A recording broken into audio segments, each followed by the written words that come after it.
There I was in the bottom of the Grand Canyon, and I was sick. How did this happen? Well, my husband John, he had died 9 months ago. And my sister Catherine, who lives in New Mexico, she had gotten a trip together and she said, "Oh, Neshama, you should come on this trip." John couldn't come because, of his medical condition, but he would have loved it.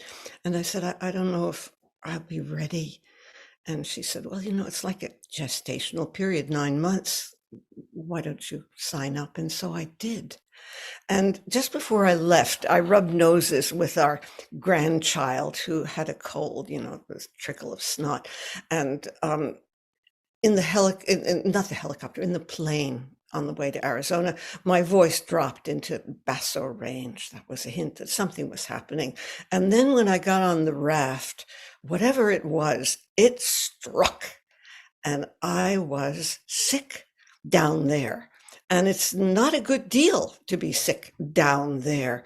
I mean, there were many things I couldn't do and many things I couldn't enjoy. They would go all through the rapids, squealing with joy, and I would just hang on to the rope, as hard as I could, because I was really feeling weak.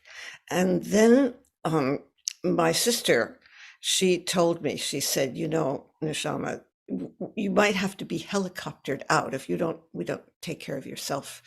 And so you're going to have to, first of all, drink more than you'll ever want to drink in this world. I hate to drink. And so I was drinking a lot of water, which meant in the boat I had to pee. And the way in the raft, you pee if you're able-bodied, is you hang on to the side and just kind of look off in the distance and let fly. Nobody can see what's going on under there. But I was too weak.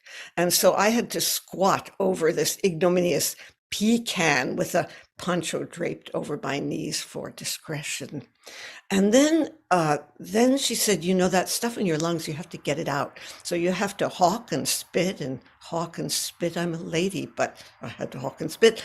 And, then she started trying to get me some medicine. There were a lot of doctors on this trip, but nobody would hand over their antibiotics.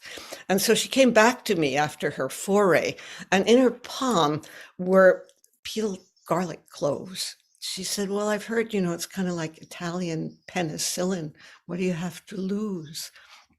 So I swallowed the garlic cloves. And I have to tell you, you don't want somebody like me next to you on the boat, hawking and spitting and reeking of garlic and peeing. And then we'd get to the shore. And, usually the old Neshama would get out there and look for the best camping site. And then I'd be in the bag line, and then I'd be in the food line. And all I could do was kind of roll out of the raft and lie there like a beached whale. And then they'd all go off on explorations, and I would drag myself into a tiny patch of shade under that pitiless blue sky.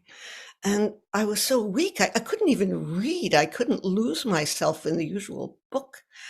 And all I could do was just lie there and let the din of the water speak to me, and let what was going on inside me finally speak to me. Because I had kind of gotten on the life stream after John died, I just reclaimed my life, and I needed time to take in what I had lost. And that's what this being beached gave me. And it was kind of beautifully, weirdly ironic that I was struggling for breath, because that was what John was struggling from. You could say he was both with me and he was gone simultaneously. Now, toward the 3/4 of the way into the trip, I got better. I guess that Italian penicillin must have worked. And we came to this side stream called the Little Colorado. And my sister said, John would have loved this. It's so playful, so delightful. And she said, "You think it's time?" And I said, "Yeah, I guess it's time," because nobody else knew that, I said John couldn't come down with us, but he really did come down with us in the form of a sack of ashes.